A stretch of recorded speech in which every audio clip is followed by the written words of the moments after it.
color. You don't want to use these on a long-term basis because consuming that much iodine is bad for you.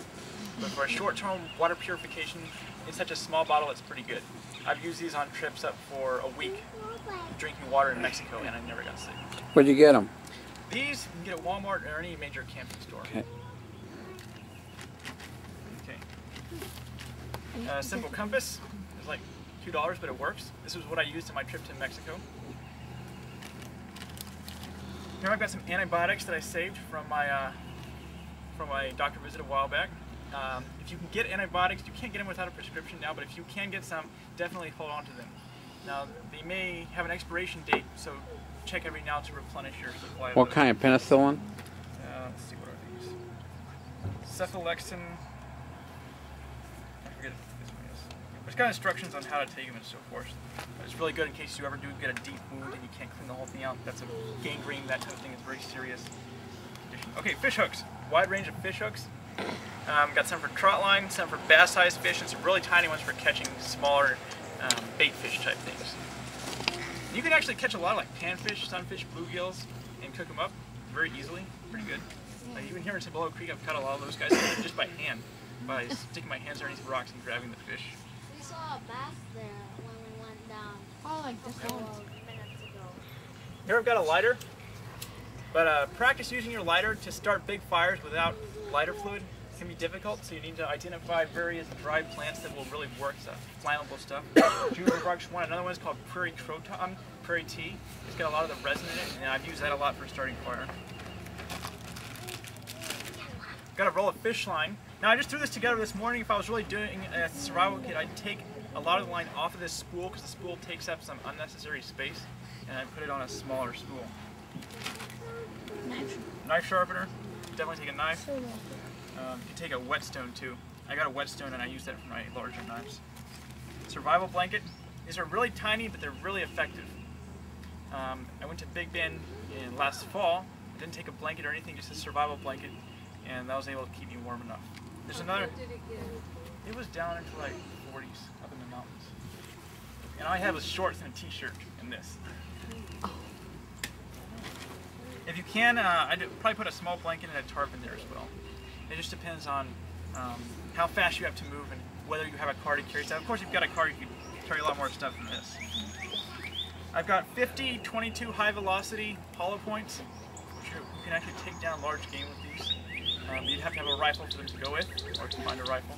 You can also take the gunpowder out of there and use that for fire starting too, or for refilling other cartridges.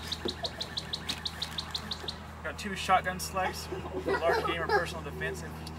You may have access to a weapon, but maybe it doesn't have any ammo nearby that will go with it. The 12 gauge is a pretty common caliber, so I've got those in there. Got thread, like I said, for fixing pants or shoes or sewing yourself up. If you do sew yourself up, I made a mistake of using polyester thread once, and it made my fingers swell up some. So it was a little allergic reaction to polyester. Most of the sutures use nylon, so if you can get nylon thread, that'll work better. I got a really small survival kit. I mean, not a survival kit, a first aid kit. And it's not just stuff from the store. I've actually combined stuff from other first aid kits and put them in here. Just basically the most important thing, you're going to have bandages, tape, gauze, and especially things to clean out wounds with. Antiseptic towelettes, alcohol prep pads, that type of thing. Maybe some medicine for headaches, some salt for dehydration, because that may be a problem. And if you're just drinking pure water with no salt, it can mess up your electrolyte balance. And a few high-strength Advils in case you are prone to migraines or that type of thing. And like once or twice a year, I get a migraine headache, and that can be totally debilitating. So if you've got something to counteract headaches, that'll help as well. And splint, this was something I got from a hospital once, and I just held on to it in case you need to splint a broken finger or something. Plus, you can easily make splints from wood or sticks or something you find in the wild. The last things I got is some cleaning oil for a rifle and a tiny flashlight. Let's say you gotta head out in the middle of the night and there's no moon, no light, and you're in the country. Well, a small flashlight helps. And if it's not a bright white, it can be a little less observed. This one's blue. It's actually pretty bright. It's LED light. Go with LEDs instead of normal light bulbs because it'll last much, much longer, and they use less energy and they're brighter for this small size. I have that one. I actually have a very, very tiny kit. Yeah, this is a tiny kit. Like, this is something I would carry in my pocket all the time, but it's got a few essential items that would really give you an edge for survival. Surprising how much stuff you can put in a little thing like this. I've got my twine for traps or lashings. I have enough tablets to purify 2 liters of water. Again, this is something just to keep you going one day until you can make it to another safe area or until you can find more resources. We've got a tiny, tiny flashlight, small compass, several meters of fishing line, heavy duty, trot line hook, razor blade, matches, 2 22 shells, another fishing hook, and a really tiny fishing hook, and a needle. You could tear all the thread from your clothing and use that as the thread. So all that fits in a tiny, tiny little can, something you can put in your pocket, but those items will give you a little edge in your fight for survival. Okay, I think that's the end, unless anyone has any questions, and we can go look at plants and throw the spears and make more fire. Yes? What was your longest mission? My longest mission was 2 weeks in Montana. The craziest one I went on was in Idaho. I went to the Frank Church Wilderness, which is the largest wilderness area in the lower 48 states. And just took a half bag of flour, me and a friend. We hiked 90 miles through some of the roughest mountains in North America in 1 week of time. And during that time we collected a lot of wild berries, we ate snakes, we ate mice, we ate squirrels, all hunted using primitive methods, and it was quite an experience. But you really learn how much food you really need to keep you going. Some days you wouldn't get enough food, you feel it, you really feel it, if you don't have enough calories to keep you going.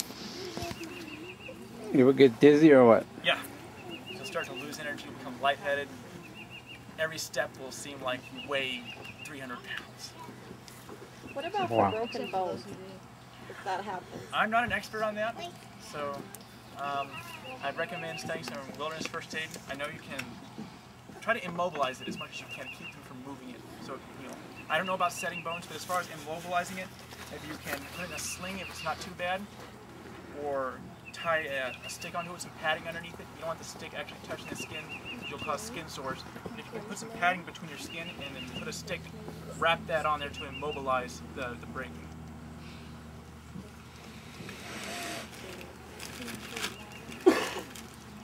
Any other questions? Right now.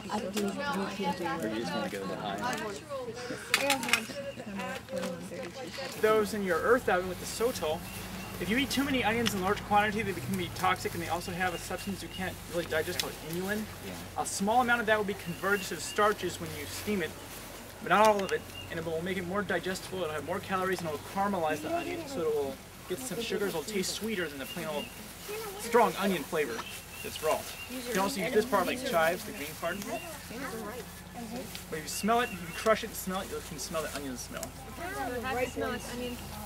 Yes. Always make sure it smells like onion. There's some lookalikes, they'll grow side by side, but they're toxic. One thing I do whenever identifying plants is I always crush a leaf and smell it. Always crush a leaf and smell it, because many plants have distinct smells. Well, I haven't found the bulb. Let's do this. I can smell it. Awesome. Can you hold that up for a moment to see? Okay. There's the Onions. This is the dewberry leaf. Go pass Kind of looks around. like a strawberry leaf. Yeah, Berries that's are the kind of same. small. Just You crush take them. a It sure lot. smells like You take onion. like 2,000 of these to keep you going for a Almost. day. But it's a great flavor. It's refreshing. And it's got a lot of vitamins. I mean, you want to taste this? This is great flavor. No, but you ever have fried garlic again? Come on, David.